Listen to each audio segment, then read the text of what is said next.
The massive meeting hall floated in space like a giant crystal bubble. Inside, creatures from across the galaxy sat in their special chairs and platforms. Some had scales, others had fur, and many looked nothing like anything from Earth. They were the Galactic Council, the rulers of thousands of worlds. Ambassador Krall stood at the center podium. He was tall and thin with purple skin and 4 eyes that never blinked.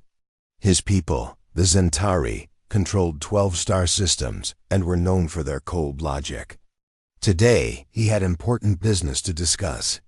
Fellow council members, Krall's voice echoed through the hall. Small devices translated his words into hundreds of different languages. We are here to decide what to do with a small planet called Earth. The creatures there call themselves humans. A low rumble of conversation filled the chamber. Many council members had heard reports about this distant world. The humans were young, violent, and spreading quickly through their solar system. These humans are dangerous, continued Ambassador Vex from the insect-like Hive Empire. Her voice clicked and buzzed as she spoke. They fight endless wars against their own kind. They poison their planet and waste resources. They must be stopped before they reach the stars. General Thane of the warrior clans slammed his massive fist on his platform. His bear-like appearance and deep growl made other representatives nervous. I agree. My scouts have watched them for 50 Earth years. They never stop fighting. Every few years they invent new ways to kill each other. If they leave their world, they will bring chaos to the galaxy. The floating representative from the crystal mines pulsed with blue light as it spoke. Our calculations show a 97% chance that humans will become a threat to galactic peace within 100 years of achieving faster-than-light travel. Logic demands action. More voices joined the discussion. The plant-like Verdians rustled their leaves in agreement. The energy beings from the Plasma Collective flickered with approval. The ancient stone lords rumbled their support from their massive platforms.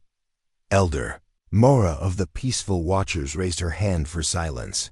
She was older than most civilizations in the galaxy, and her people had observed countless species rise and fall.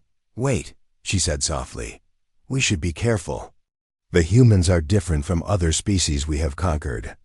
They adapt quickly. They never give up. Ambassador Krall's 4 eyes focused on the old woman. Elder Mora, with respect, every species thinks they are special. The humans are primitives. They have barely left their home planet. One show of force, and they will surrender like all the others. But they unite when threatened, Elder Mora insisted. Other species fracture under pressure. Humans become stronger. They have survived ice ages, plagues, and asteroid impacts. Each time they come back harder to kill. The council chamber erupted in laughter. The idea that primitives who had not even colonized their own solar system could threaten the mighty Galactic Council seemed ridiculous. Enough debate, declared Supreme Chancellor Zorn, the overall leader of the council. His metallic body gleamed under the chamber lights, and his red eyes scanned the assembly. We have a simple choice. Allow these humans to spread their violence to the stars, or take control now while they are weak. He activated the voting system. Lights appeared above each representative's platform. The motion is simple. We classify Earth as a conquered world. All humans will be relocated to work camps throughout the galaxy. Their planet will be strip-mined for resources. Their military will be destroyed. Their culture will be erased. All in favor, activate your green light, Chancellor Zorn commanded. One by one, green lights appeared throughout the chamber. The Zentari voted yes. The Hive Empire voted yes. The warrior clans voted yes. The crystal mines calculated the benefits and voted yes. 46 different civilizations, representing trillions of beings across the galaxy, voted to enslave humanity.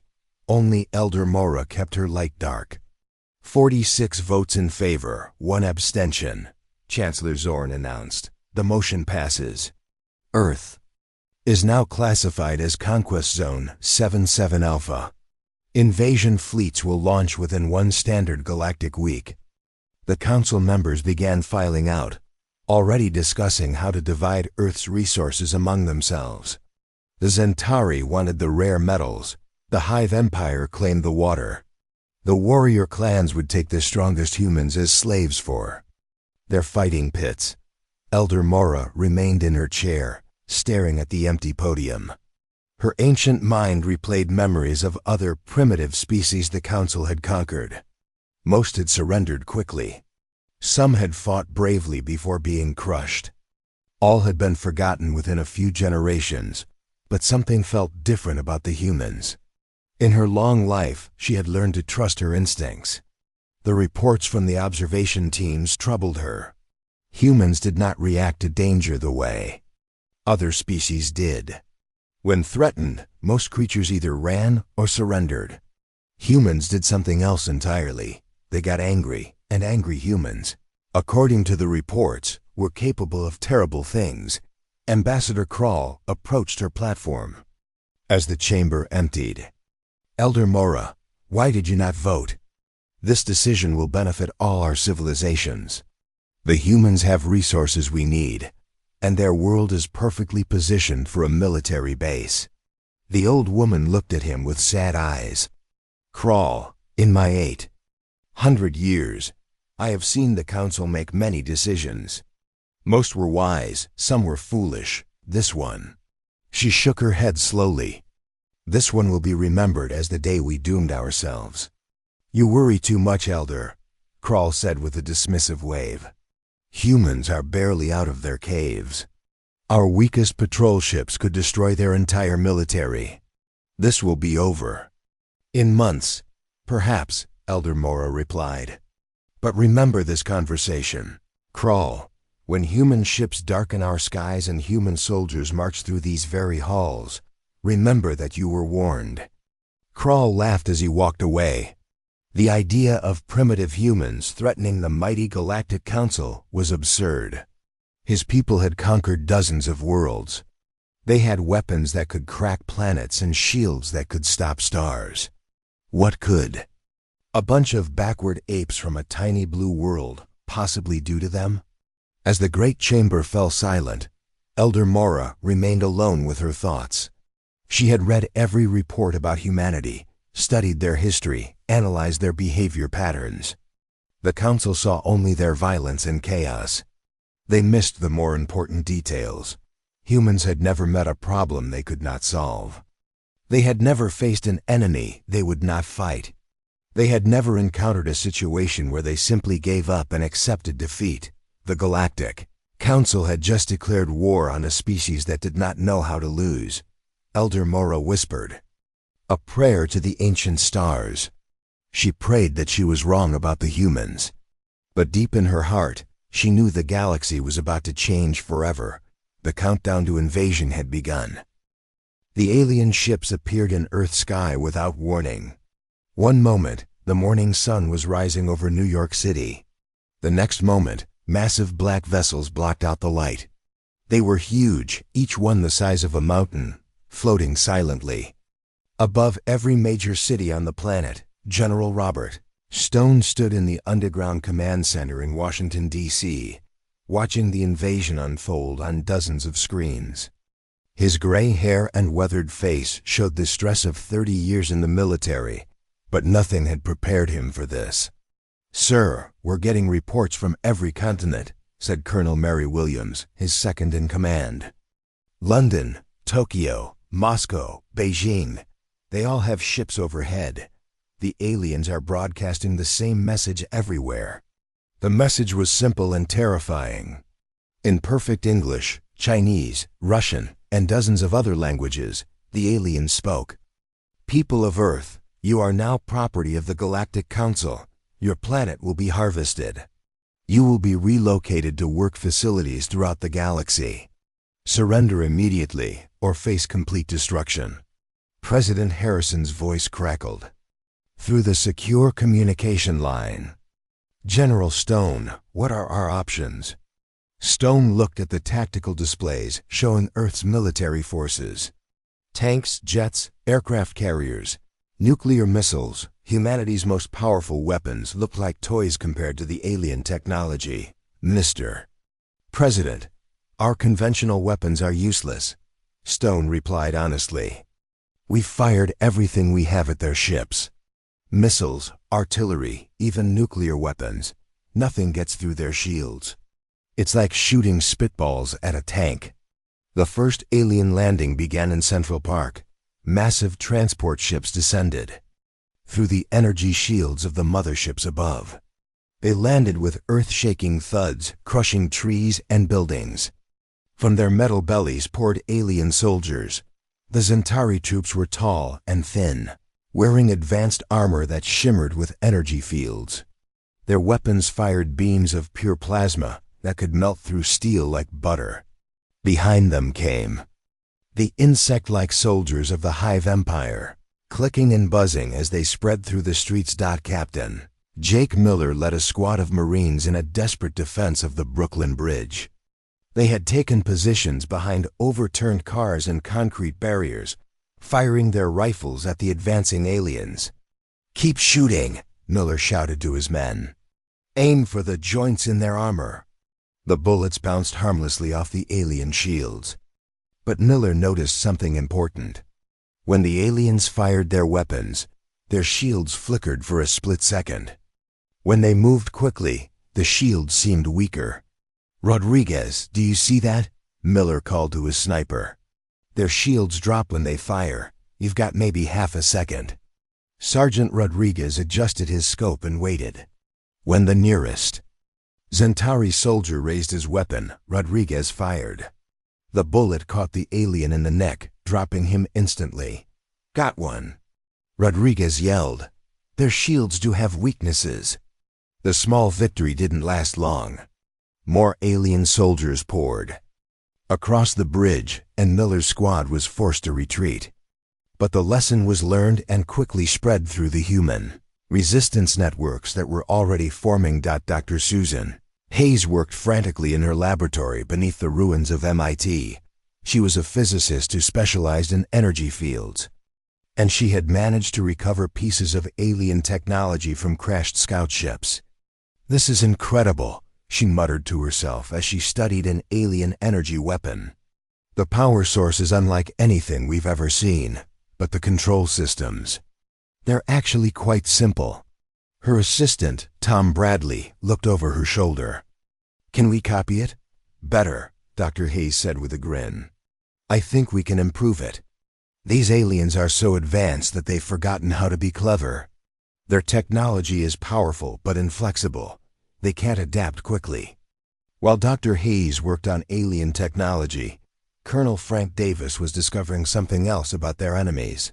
He had been captured during the fall of Chicago and taken to an alien processing center. But instead of being immediately shipped off-world, he was held with thousands of other prisoners in a temporary camp. The Centauri guards were efficient but predictable. They followed strict patterns, checking the same areas at the same times every day. They relied completely on their technology, never thinking that prisoners might find ways around it. Davis organized the other prisoners quietly. Among them were engineers, scientists, soldiers, and ordinary people who had one thing in common: they refused to give up. Using smuggled tools and improvised weapons, they began planning an escape. "The guards change shifts every 6 hours," Davis whispered to the group leaders.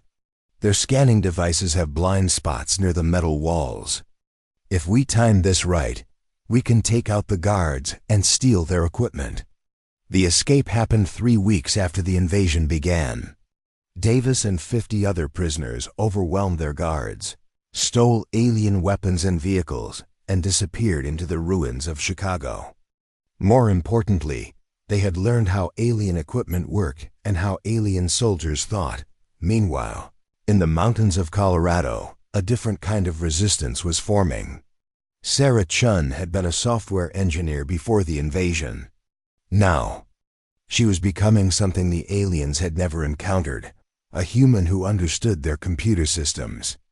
Their communication networks are incredibly advanced, she explained to a group of survivors gathered in an abandoned mine shaft, but they're also completely open.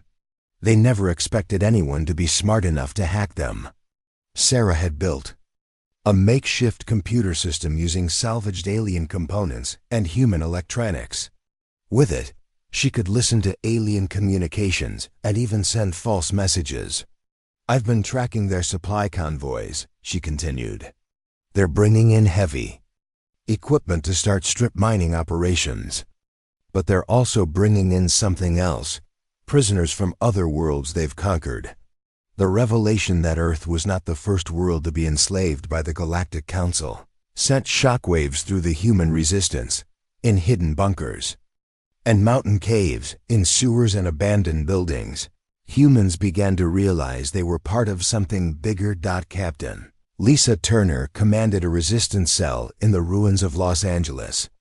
Her team had learned to fight the aliens using hit-and-run tactics, striking fast and disappearing before the enemy could respond.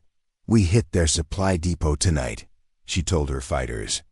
Get in, grab whatever you can, and get out. No heroes, no unnecessary risks. We're not trying to win battles. We're trying to learn and survive. The attack was successful, but Turner's team discovered something unexpected in the alien supplies. Medical equipment designed for dozens of different alien species. Food supplies from multiple worlds. Most importantly, technical manuals written in languages they didn't recognize. They're not just conquering Earth, Turner realized. They're running some kind of galactic operation. We're just the latest target. As winter approached, 6 months after the invasion began, the aliens were starting to realize they had a problem. The human resistance wasn't collapsing as expected. Instead, it was growing stronger and more organized. Ambassador Krall stood in his command ship above Earth, reading reports from his ground commanders. Every day brought news of new attacks, stolen equipment, and escaped prisoners. The humans were proving to be far more troublesome than anticipated. Sir, his aide reported, we've lost another supply convoy. The humans are using our own weapons against us now. Krall's 4 eyes narrowed in frustration. How are they learning to use our technology so quickly? It should take them years to understand even the basics. Unknown, sir. But intelligence reports suggest they're reverse engineering our equipment and sharing the knowledge through hidden networks. They're also recruiting aliens from other conquered species. The news that humans were making alliances with other enslaved races was particularly troubling. The Galactic Council's control depended on keeping conquered species isolated and hopeless. The humans seemed to be doing the opposite. Down on Earth's surface, General Stone met with resistance leaders in a secret bunker beneath the Rockies. The past 6 months had transformed him from a traditional military commander into something new, a leader of global guerrilla warfare. We're not trying to drive them off yet, Stone explained to the assembled fighters. We're trying to learn everything we can about them. Every piece of equipment we capture, every alien we interrogate, every communication we intercept, it all adds to our knowledge. The plan was working. Humans across the globe were adapting to fight an enemy far more advanced than themselves. They were learning alien languages, mastering alien technology, and discovering weaknesses that the overconfident invaders didn't know they had. The Galactic Council had expected to conquer primitive humans within months. Instead, they found themselves fighting an enemy that grew stronger with every passing day. 2 years after the invasion began, everything changed. Hidden deep beneath the moon's surface, human engineers had been working day and night. They had built something the aliens never expected to see.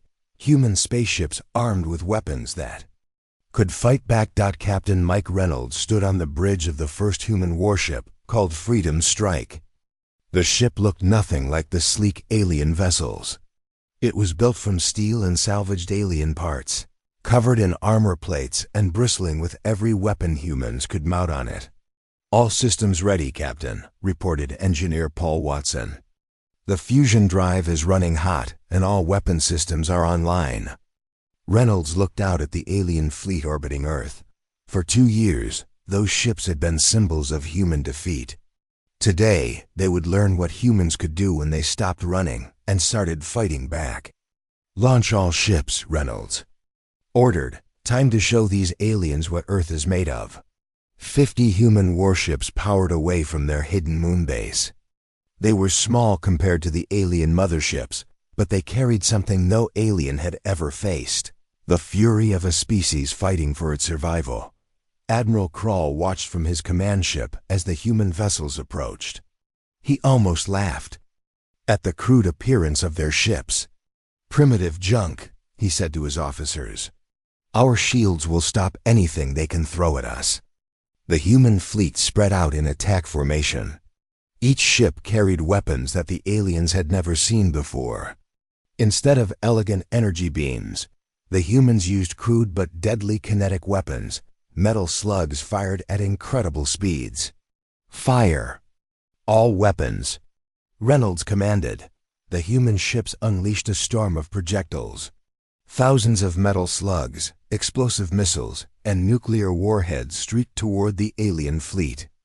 The aliens' energy shields, designed to stop plasma beams, were not prepared for such an assault. The first alien ship to die was a Centauri cruiser. Its shields flickered and failed under the barrage of kinetic rounds. The ship's hull cracked open, venting atmosphere and alien crew into space. "Impossible!" Admiral Krall shouted. "How are they penetrating our shields?" His tactical officer quickly analyzed the human weapons. "Sir, they're using primitive projectile weapons. Our shields are calibrated for energy attacks. These physical projectiles are getting through." More alien ships began to explode as the human fleet pressed its attack. The humans had learned from 2 years of studying alien technology. They knew exactly where the weak points were. Commander Lisa Park piloted her fighter through the alien fleet, targeting the smaller escort ships. Her vessel was built for speed and packed with improvised weapons that the aliens couldn't predict. "This is for every human they've killed," Park muttered as she fired a cluster of explosive charges into an alien communication array. The blast knocked out the alien ship's ability to coordinate with the fleet. The battle lasted 6 hours.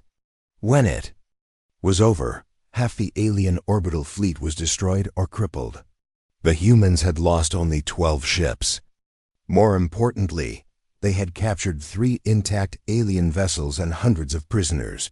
Down on Earth, the resistance cells received the news with celebration and renewed hope.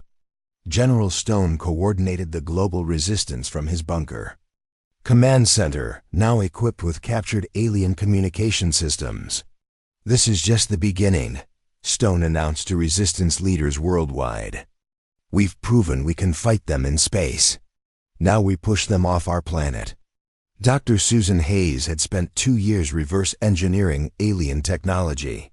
Her laboratory, now hidden in an abandoned subway tunnel in New York, had become the center of human weapons development. "The aliens made a critical mistake," she explained to her team. "They assumed we would never understand their technology. But humans are natural problem solvers. We've not only figured out how their systems work, we've improved them." Her latest creation was a handheld weapon that fired concentrated plasma bolts. Unlike alien weapons that required complex power systems, the human version was simple, reliable, and could be mass-produced. "Every resistance fighter will have one of these within a month," Hayes said proudly. "Let's see how the aliens like fighting an armed population." The alien ground forces were already feeling the pressure. Colonel Frank Davis had escaped from alien captivity and was now leading coordinated attacks across the American Midwest. His fighters used captured alien vehicles and weapons to strike supply convoys and isolated outposts. "Hit them fast, hit them hard, and disappear," Davis instructed his team before a raid on an alien mining facility. "We're not trying to hold territory. were trying to make them afraid to leave their bases. The raid was successful. Davis's team destroyed the mining equipment, freed 200 human prisoners, and captured valuable intelligence about alien operations. More importantly, they rescued aliens from other conquered worlds who had been forced to work as slaves. Sarah Chun had become the human Resistance's master of alien technology. Working from a hidden base in the Canadian wilderness, she had cracked the alien communication codes and was now intercepting their military orders. "I'm reading panic in their transmissions," she reported to the Resistance Council via secure channel. "They're requesting reinforcements from other star systems. The local commanders are losing control." But Sarah had discovered something even more important. The aliens were not just fighting humans. They were fighting rebellions on dozens of other worlds throughout the galaxy. "We're not alone," she announced. "There are resistance movements on every world the Council has conquered. If we can coordinate with them, we can turn this into a galaxy-wide revolution." The idea was ambitious beyond anything humans had attempted before. But Captain Reynolds, now promoted to Admiral after his success in the space battle, was already making plans. "We've captured enough alien ships to build a real fleet," Reynolds told the Joint Chiefs of the Resistance. "Not just fighters, but proper warships with faster-than-light capability. We can take this fight to their home worlds." Meanwhile, Ambassador Krall was facing the worst crisis of his career. Standing in his damaged command ship above Earth, he read reports of military disasters from across the galaxy. The humans had somehow inspired rebellion everywhere. "Sir," his communications officer reported, "we're receiving urgent messages from the homeworld. The Hive Empire is requesting emergency assistance. Their slave colonies are in full revolt." "What about the warrior clans?" Krall asked. "Also requesting help, sir. They report that human-trained fighters are leading uprisings on 6 different worlds." Krall realized with growing horror that the humans had done something no conquered species had ever managed. They had turned a local defeat into a galactic war. On Earth, resistance leaders were meeting at the ruins of the United Nations building. In New York, General Stone, Admiral Reynolds, Dr. Hayes, and dozens of other leaders planned humanity's next move. "We have a choice," Stone addressed the group. "We can drive the aliens off Earth and be satisfied with our freedom. Or we can finish what they started when they decided to enslave us." The vote was unanimous. Humanity would not just fight for Earth. They would liberate every world the Galactic Council had conquered. Admiral Reynolds activated the holographic display showing the galaxy. Red markers indicated alien-controlled systems. Blue markers showed worlds in rebellion. "We launch our first interstellar offensive in 30 days, Reynolds announced. "Target, the Zentari home system. It's time to show the galaxy that humans keep their promises." "What promise is that?" asked Dr. Hayes. Reynolds smiled grimly. "The promise we made when they first attacked us.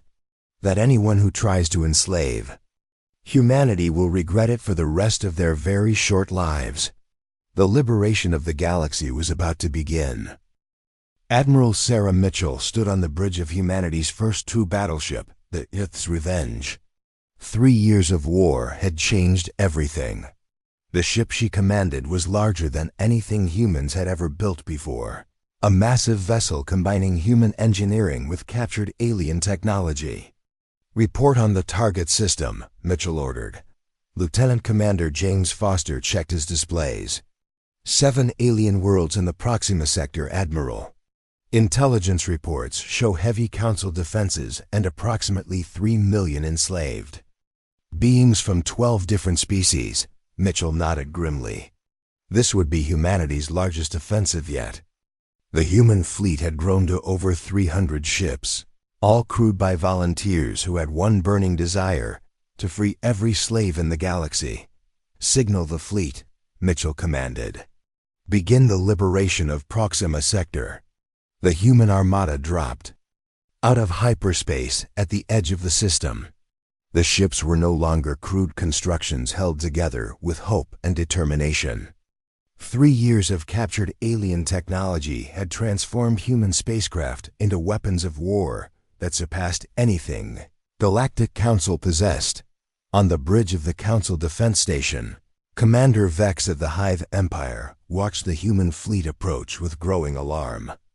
Her insect-like features twitched nervously as she counted the enemy ships.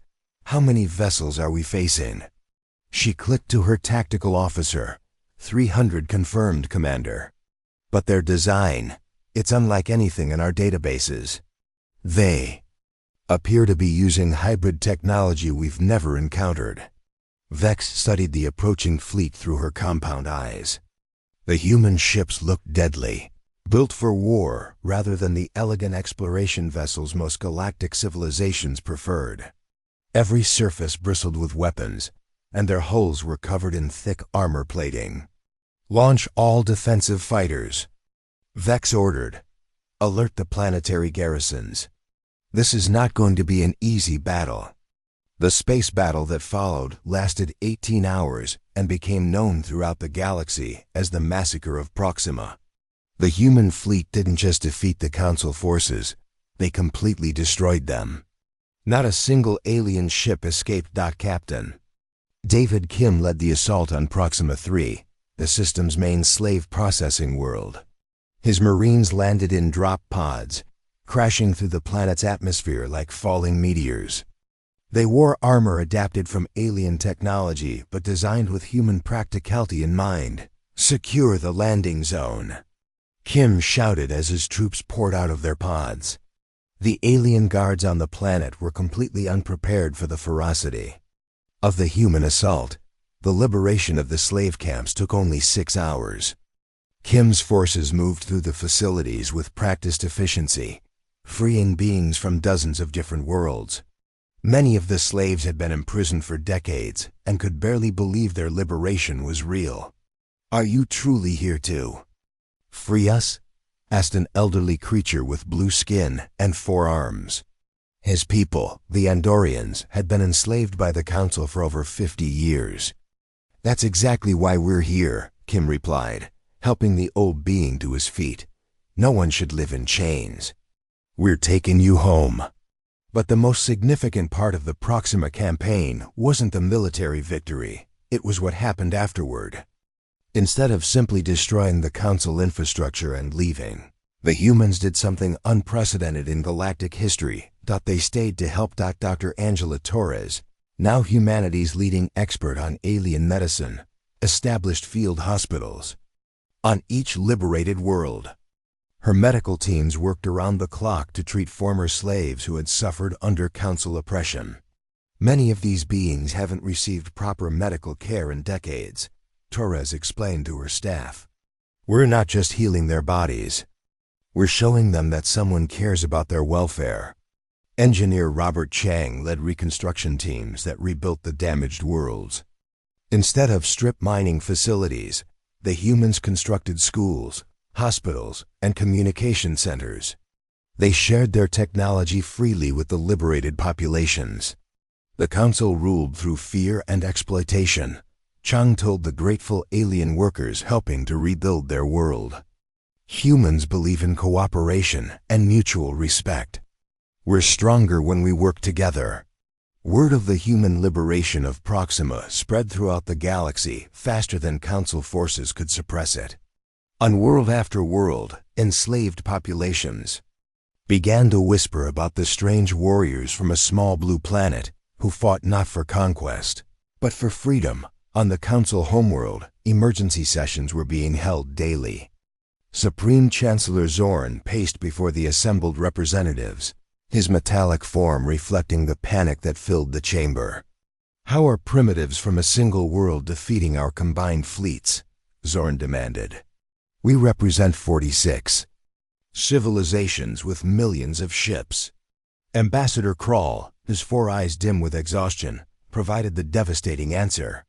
"Chancellor, our intelligence reports indicate that the humans are not fighting alone. Every world they liberate joins their cause. They've created an alliance of free worlds that grows stronger with each victory. The reports were even worse than Krall had described. Human diplomats were traveling throughout the galaxy, making contact with enslaved populations and organizing coordinated rebellions.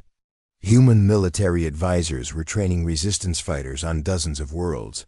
General Patricia Wright had become humanity's chief military strategist for galactic operations, working from her headquarters on liberated Proxima Prime. She coordinated resistance movements across half the galaxy. We've confirmed uprisings on 47 worlds, Wright reported to Admiral Mitchell during their weekly strategy meeting. The Council is having to split their forces to fight rebellions everywhere. They're becoming weaker every day. But Wright had discovered something even more important through interrogating captured Council officers. The Council isn't just evil, she explained. They're incompetent. They've relied on fear and superior technology for so long that they've forgotten how to actually fight a real war. The truth was devastating for the Council's war effort. Their military had grown soft over centuries of easy conquests. Their officers were politicians rather than warriors. Their soldiers were garrison troops, not combat veterans. Meanwhile, every human in the Liberation Fleet was a veteran of the brutal fight for Earth. They had learned to fight against impossible odds and win. More importantly, they had learned to inspire others to fight alongside them. Captain Maria Santos commanded a human cruiser that had just arrived at the Beta Centauri system. Her ship was escorting a convoy of freed slaves back to their homeworlds, but they encountered a Council patrol fleet. They're demanding our surrender, Santos's communication officer reported. Santos looked at the alien warships surrounding her convoy. 3 years ago, this would have been certain death. Now it was just another day's work. Tell them that humans don't surrender, Santos replied, and neither do our friends. The convoy included ships crewed by liberated aliens who had chosen to join humanity's cause. Former slaves had become freedom fighters, trained by human instructors and equipped with the best weapons humanity could provide. The battle was brief. The Council patrol was completely destroyed, while the convoy suffered only minor damage.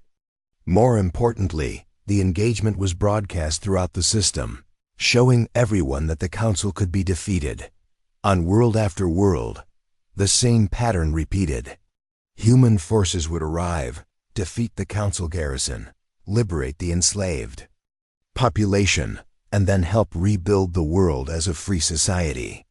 Each liberated world became a base for further operations. Dr. Susan Hayes, now directing humanity's technological research, had made breakthrough after breakthrough by studying alien science and improving upon it.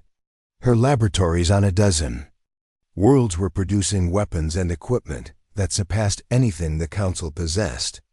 We've reverse-engineered their fastest ships and made them 30% faster, Hayes reported proudly. We've improved their strongest weapons and made them twice as powerful. Most importantly, we've learned to mass-produce everything quickly and cheaply. The combination of human innovation and alien technology was creating a military force unlike anything the galaxy had ever seen. Human ships were faster, human weapons were deadlier, and human tactics were unpredictable. But the real revolution wasn't military, it was social. The humans had introduced concepts that most galactic civilizations had never imagined. Ideas like individual freedom, representative government, and equal rights for all species. Former slaves were becoming citizens of the growing Human Liberation Alliance. They held elections, established their own governments, and sent representatives to the Alliance Council.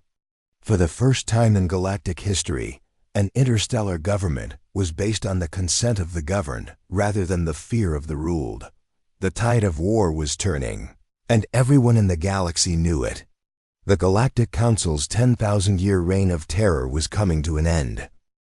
The massive human fleet surrounded the Council homeworld like a dark storm cloud.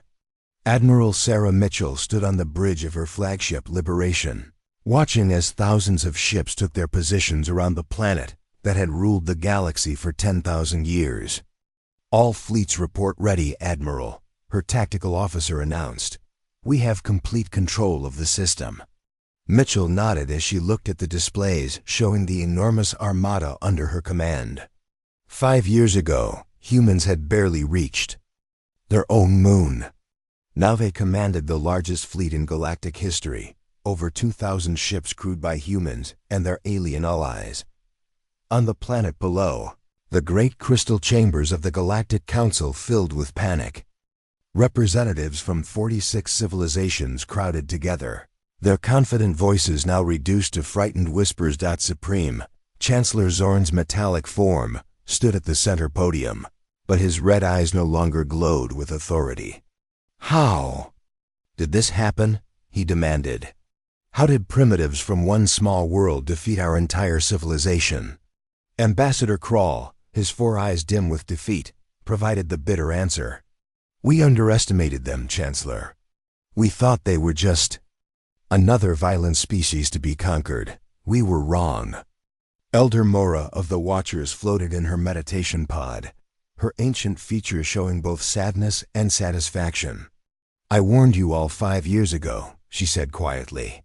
"I told you that humans were different. You wouldn't listen." The Council Chamber's great screens activated, showing the face of Admiral Mitchell. Her expression was calm but determined, the face of someone who had fought impossible odds and won. "Members of the former Galactic Council," Mitchell began, her voice carrying the authority of victory. 5 years ago, you voted unanimously to enslave my species. You planned to strip mine our world and scatter our people across labor camps throughout the galaxy." She paused, letting the weight of their situation settle over them. "You failed." Ambassador Vex of the Hive Empire clicked nervously as she stepped forward. "Admiral Mitchell, surely we can negotiate. The Council has vast resources, entire star systems we could offer as payment for our mistakes." Mitchell's expression didn't change. "You had your chance to negotiate 5 years ago. Instead, you chose to vote for our extinction. Now you face the consequences." On the screens, the view changed to show images from across the galaxy. World after world that had been liberated by human forces. Former slaves now living as free citizens. Planets that had been strip-mined by the Council now being rebuilt by human engineers. "However," Mitchell continued, "humanity is not like you. We don't rule through fear or slavery. We offer you a choice." The Council representatives leaned forward, desperate to hear any option that didn't involve their complete destruction. "Submit to the authority of the Human Liberation Alliance," Mitchell announced. "Accept human oversight of your governments. Submit to trials for war crimes committed during your invasion of Earth and other worlds. In exchange, your species will be protected and your worlds will be rebuilt according to the principles of freedom and equality." The chamber erupted in desperate discussions. General Thane of the warrior clans slammed his massive fist on his platform. "Submit to humans? We are proud warriors. We cannot accept such humiliation. The alternative," Mitchell said coldly, "is that we demonstrate why Elder Mora tried to warn you about us. Humans don't just fight wars, we end them, permanently." Dr. Angela Torres appeared on another screen, speaking from the medical ship where she was treating former Council slaves. "We've documented the suffering you've caused," she said. "Billions of beings tortured, enslaved, and killed over thousands of years. Justice demands accountability." The Council representatives looked at each other with growing horror. They had ruled the galaxy for so long that they had forgotten what it felt like to face judgment for their actions. Supreme Chancellor Zorn tried one last desperate gambit. "Admiral Mitchell, you speak of justice and freedom. But if you force US to submit, are you not becoming conquerors yourselves?" Captain David Kim, now promoted to general, answered from his position commanding the orbital defenses. "There's a difference, Chancellor. We're not here to enslave you. We're here to ensure you never enslave anyone else again." Elder Mora spoke up from her meditation pod. The humans offer you something no galactic ruler has ever offered before. The chance to learn a better way to live. In my 800 years, I have seen countless civilizations rise and fall through conquest and oppression. The humans are the first to offer redemption instead of revenge. The vote was called by Chancellor Zorn with shaking hands. One by one, the representatives of 46 civilizations voted to surrender unconditionally to the species they had tried to destroy. The Zentari voted to surrender. The Hive Empire voted to surrender. The warrior clans voted to surrender. The crystal mines calculated their chances of survival and voted to surrender. Every single civilization that had once voted to enslave humanity now begged for mercy. Admiral Mitchell watched the proceedings with mixed emotions. Victory felt hollow when it came at such a terrible cost. But she knew that this moment would determine the future of the galaxy. "Your surrender is accepted," Mitchell announced. "Human administrators will take control of Council worlds within the next standard month. War crimes tribunals will begin immediately. But remember this, we're not your conquerors. We're your teachers." The transition began immediately. Human ships landed on Council worlds, but instead of occupation forces, they carried engineers, doctors, teachers, and administrators. The humans had learned from their own liberation of other worlds. Conquest was temporary, but education lasted forever. Dr. Susan Hayes led teams of scientists to the Council's research facilities. Instead of destroying alien technology, they began sharing human innovations. The combination of human creativity and alien science promised technological advances that would benefit everyone. "We're not here to steal your knowledge," Hayes explained to a group of nervous alien scientists. "We're here to share ours. Together, we can build technologies that serve life instead of destroying it." Captain Maria Santos commanded the peacekeeping forces on the Council homeworld. Her troops were a mix of humans and aliens from dozens of liberated worlds, all working together to maintain order during the transition. "The old system is gone," Santos announced to crowds of worried civilians. "But the new system will protect everyone equally. No more slavery, no more oppression, no more fear." Within months, the transformation was remarkable. Former Council worlds began holding their first free elections. Enslaved populations were liberated and given full citizenship rights. The massive military fleets that had enforced galactic oppression were converted into exploration and rescue vessels. Elder Mora met privately with Admiral Mitchell in the gardens of the former Council Palace. The ancient being looked at the human leader with something approaching wonder. "In all my centuries, I have never seen anything like this," Mora said. "You had the power to destroy us all, to become the new galactic empire. Instead, you chose to build something better." Mitchell looked out at the city beyond the palace walls. Former slaves and former masters were working together to rebuild what war had destroyed. Human engineers worked alongside alien specialists. Children from dozens of different species played together in parks that had once been restricted to Council elites. "Destruction is easy," Mitchell replied. "Any species can learn to kill and conquer. Building a civilization where everyone can live in freedom and dignity, that's the real challenge." The age of the Galactic Council was over. In its place rose the Human Liberation Alliance, based not on fear and oppression, but on the revolutionary idea that all sentient beings deserve the right to determine their own destiny. They had voted to enslave Earth. Now they all lived under humanity's protection, learning what it truly meant to be free.